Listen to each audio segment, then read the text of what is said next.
कस्ट नंबर 8 दोस्तों। शुरू करने से पहले चैनल को लाजमी सब्सक्राइब कर लें। अगर तुम भी माँ समझते हो तो मुझे नफरत भरी निगाहों से मत देखना, वरना एक वक्त आने पर खुद पिछताना पड़ता है बेटा। अब मैं जा रही हूँ, घर के काम करने हैं। किसी चीज की जरूरत हो तो अपनी उस गंदी अम्मी को जरूर याद कर लेना। ये बात बोलकर अम्मी कमरे से निकली तो अम्मी के कहे हुए आखिरी जुमले ने मुझे खुद की नजरों में शर्मिंदा कर दिया था कि गंदी अम्मी को जरूर याद कर लेना। मेरे दिलो दिमाग में फिर से जंग छिड़ गई और मैं सोचने लगा कि वाकई मुझे अब उन लोगों से इतनी नफरत नहीं करनी चाहिए। मैं कुछ ज्यादा ही वहां खड़ा कर रहा हूं और उन चीजों पर जरूरत से ज्यादा सोच रहा हूं। लेकिन बाज औकात इंसान का उन चीजों पर कंट्रोल नहीं होता। यही सोचते सोचते मैंने कंप्यूटर बंद किया और कमरे से बाहर निकलकर ग्राउंड में चला गया। मैं बेसब्री से अब रहीम यार खान और चाचा के घर पत्तू की जाने का इंतजार करने लगा। मैं शाम को अपने कमरे में लेटा कमरे की छत को तक रहा था कि अम्मी अंदर आईं और बोले, राफा, मैंने फाहद से बात कर ली है और आलिया को भी बोल दिया है। हम उस संडे को निकलेंगे और सीट बुकिंग फाहद करवा देगा और आलिया भी हफ्ते तक आ जाएगी। ठीक है। और अम्मी को पैसों की तो जरूरत होगी ना ज्यादा? हाँ, मेरे पास सेविंग पड़ी हैं कुछ, और फाहद भी दे देगा। बाकी तुम रख लेना, और आलिया के पास भी होंगे, इसलिए कोई टेंशन नहीं ज्यादा। तुम अपना सामान पैक करना शुरू कर देना और कौन कौन से कपड़े लेकर जाओगे देख लेना। मैंने हाँ में सर हिलाया और अम्मी फिर कमरे से चली गईं। अब मुझे इश्तियाक और जुस्तजू भी हो रही थी अपनी फप्फुओं से मिलने की। 9-10 साल हो गए थे उनसे मिले हुए। जरीना फप्फू का चेहरा मुझे कुछ कुछ याद था। शहरी जिंदगी की मसरूफियात में इंसान ऐसा उलझता है कि रिश्तेदारों से भी मिलने का टाइम नहीं मिलता, या इंसान मिलना ही नहीं चाहता। लेकिन गांव के लोगों में ये चीज ज्यादा होती है कि वो आपसी रिश्तेदारों को खूब अहमियत देते हैं, और अगर रिश्तेदार उनके शहरी हों तो खूब आवभुगत करते हैं। हफ्ते का दिन आ गया और आलिया बाजी अपने हस्बैंड और बच्चों के साथ हमारे घर आ गईं। बहनोई से कुछ बातें वगैरह हुईं। मेरे बहनोई जैगम के बारे में कुछ बता दूं कि वो एक यूनिवर्सिटी में लेक्चरार थे और उनकी इनकम भी अच्छी खासी थी, और शाम के वक्त वो एक कोचिंग सेंटर में भी पढ़ाते थे। मेरे बहनोई जैगम एक लिबरल आदमी थे, ये मुझे बाद में चलकर पता लगा, और बहुत ब्रॉड माइंडेड भी थे। आलिया बाजी अपने 2 सूट केस साथ लाई थीं, जिनमें उनके और उनके बच्चों के कपड़े थे। फिर बहनोई कुछ देर बैठे और फिर जाने की इजाजत चाही और कहा कि उन्होंने सेट बुकिंग करवा दी है। अरे बेटा जैगम, सेट का तो मैंने फहद को बोल दिया था कि आदिल शाह कोच में करवा देगा। बहनोई जैगम, आंटी, दूर का सफर है और कोच में जाने में मुश्किलात होगी, इसलिए मैंने बिजनेस क्लास ट्रेन में सेट करवाई हैं। इसलिए सफर अच्छा होगा और आप लोग सो भी सकेंगे। बेटा थैंक यू। फिर उन्होंने अम्मी को टिकट्स थमाए और फिर वो चले गए। जैगम भाई के चले जाने के बाद आलिया बाजी मेरी तरफ मुतवज्जे हुई और बोली, कैसे हो तुम राफा मेरे भाई? ठीक हूं आपी, आप कैसी हैं? मैं भी गुड हूं। तुमने अपना सामान पैक कर लिया? जी आपी, कर लिया। बस कुछ सामान खरीदना है बाजार से।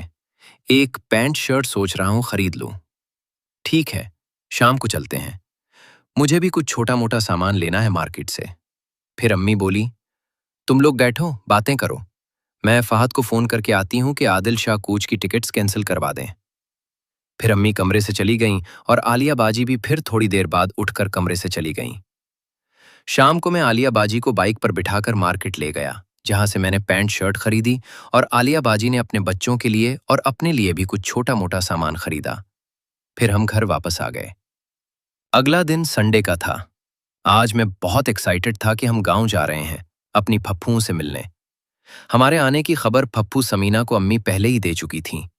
हम सब सामान और सूटकेस पैक कर रहे थे। हमें शाम 4 बजे की ट्रेन शालीमार एक्सप्रेस से रवाना होना था। मैं अपने कमरे में अपना सामान समेटने में मगन था। इतने में दरवाजा खुला और जरीन अंदर आई और मुझसे कहा, भाई आप जा रहे हैं आज? हाँ जरीन, थोड़े दिन में वापस आ जाएंगे। यकदम जोर से मेरे सीने से चिपक गई। मैं सिर्फ उस वक्त ट्राउजर और बुनियान पहने हुए था। मुझे जरीन से इस तरह अचानक से गैर इरादी तौर पर सीने लगने की तवक्को बिल्कुल न थी। जरीन मेरे सीने से चिपकते हुए अपने हाथ मेरी कमर पर बांध लिए और हल्की सी आवाज में कहा, राफा भाई, मुझे आपकी बहुत याद आएगी। میں نے زرین کی کمر پر تھپکی دیتے ہوئے کہا، زرین، ہم تھوڑے دن کے لیے تو جا رہے ہیں، تم اتنا پریشان مت ہو۔ زرین مجھ سے بالکل ملی کھری تھی، وہ تھوڑی موٹی بھی تھی، مجھے اس کے جسم جیسے محسوس ہوئے، مجھے جھرجھری سی ہوئی۔ میں نے اس کو خود سے الگ کرنا چاہا تو وہ زبردستی لگ گئی۔ پھر میں تھوڑا ہچکچا کر بولا، زرین، کیا ہو گیا آج تمہیں؟ اتنا کیوں ایموشنل ہو رہی ہو میری چاندنی، میری پیاری بہن؟ اتنا زیادہ ایموشنل نہیں ہوتے۔ زرین اسی طرح اپنا سر میرے سینے دبائے بولی، بھائی، جب آپ چلے جائیں گے میرا دل نہیں لگے گا۔ دل کیوں نہیں لگے گا؟ اب تو تمہارے پاس موبائل ہے نا، مجھے کال کر لیا کرنا۔ مطلب آپ نہیں کرو گے کال مجھے، اور اپنی پیاری سسٹر بہن کو بھول ہی جاؤ گے وہاں جا کر؟ زرین قدرے ناراضگی سے بولی۔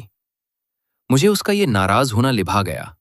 میں پھر زرین کو تھوڑا خود سے جدا کرتے ہوئے اس کو بیڈ پر بٹھا کر بولا، میری چاندنی، کیوں نہیں کروں گا؟ میری پیاری سی بہن ہو تم تو میری جان کا ٹکڑا ہو۔ زرین پھر اوپر منہ کر کے بولی، مکھن لگا رہے ہو نا؟ میں شوخی سے، ہاں، تمہارے گالوں پر۔ زرین پھر ہنسی اور پھر اٹھتے ہوئے بولی، آپ جلدی سے نیچے آ جاؤ، امی اور آپی بھی تیار ہو چکی ہیں۔ آ رہا ہوں، بس تیار ہو کر۔ زرین کمرے سے جانے کے لیے مڑی تو میری نظر غیر ارادی طور پر اس کے پیچھے پر پڑی، جس میں اس کی قمیض پھنس گئی تھی۔ وہ کمرے سے باہر نکلی تو میں نے کھڑے کھڑے تھوڑا کھجایا، اور پھر غصہ آیا خود پر کہ یہ کیا واہیات بات۔ میں پھر سے سوچنے لگا۔ پھر میں جانے کے لیے تیار ہونے لگا۔ میں تیار ہو کر سامان نیچے اتارنے لگا۔ سیڑھیوں سے نیچے اترتے ہی ماہم، زرین، عالیہ باجی، ان کے بچے اور امی نظر آئیں۔ ہم لوگ جانے کے لیے تیار کھڑے تھے۔ کیا بوا، ابھی تک ٹیکسی آئی نہیں؟ فہد لینے تو گیا، لیکن زیغم بھی آ رہا ہے ابھی گاڑی لے کر۔ زیغم بھائی کیوں؟ بیٹا، ٹیکسی میں لوگ پورے نہ آئے، اور پھر 4 سوٹ کیس بھی تو ہیں اور چھوٹے موٹے شاپر بھی، اس لیے ٹیکسی کی پچھلی سیٹ اور کچھ آگے بس سامان ہی آ سکے گا۔ زیغم ہم لوگوں کو کینٹ اسٹیشن تک چھوڑنے کے لیے آ رہا ہے۔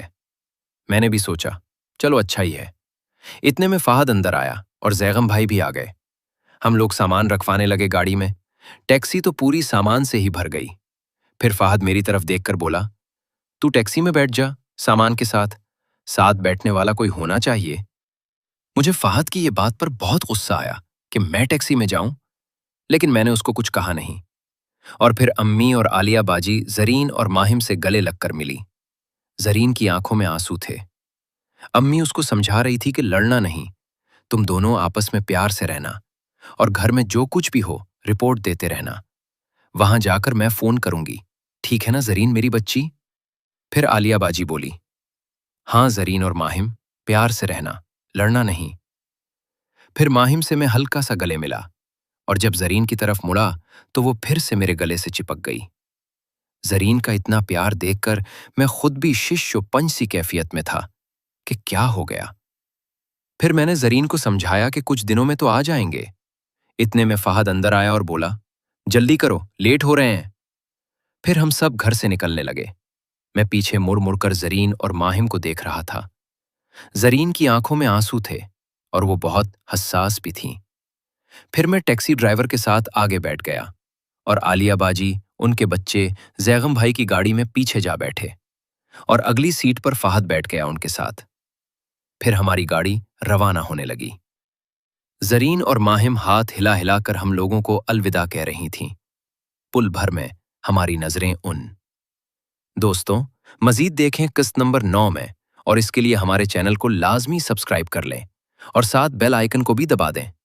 دوستوں، کسی بھی قسم کی کہانیاں یا پھر یہ کہانی کٹنگ کے بغیر گھر کی یا باہر کی مکمل کہانیاں خریدنے کے لیے اس نمبر پر واٹس ایپ پر رابطہ کریں۔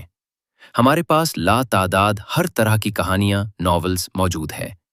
آپ کو بہت سی سٹوریز بہت اچھے ریٹ میں مل جائیں گی۔